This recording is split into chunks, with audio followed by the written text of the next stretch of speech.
ஆமா, பல வருஷங்களுக்கு முன்ன சரித்திர பிரசித்தி பெற்ற புதையலை கண்டுபிடிக்கிறதுக்காக அரசாங்கம் எங்க அப்பாவையும் அவருக்கு உதவியா சில பேரையும் இந்த தீவுக்கு அனுப்பி வச்சது. அப்ப சின்ன பையனா இருந்த நானும் அவர் கூட இங்க வந்தேன். எவ்வளவோ கஷ்டத்துக்கு பிறகு நாங்க இந்த புதையலை கண்டுபிடிச்சோம். ஆனா எங்க அப்பாவுக்கு உதவியா இருந்தவங்க துரோகிகளா மாறி என்னையே எங்க அப்பாவை கொன்னுட்டு அந்த புதையலை அடையறதுக்காக திட்டம் போட்டாங்க. எங்க அப்பா அதை முழு மூச்சோட எதிர்த்து நின்னார்.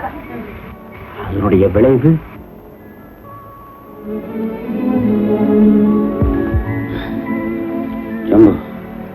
அவனுக்கு தெரியாத மறைச்சு வச்சிருந்த புதையல் எப்படியாவது அரசாங்கத்துல ஒப்படைச்சுடுப்பா. அப்பா,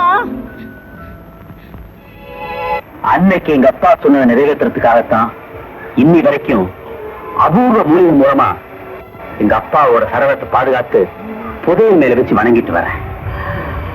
உங்க கதை என் நெஞ்சியே ஒலிக்கிருச்சு.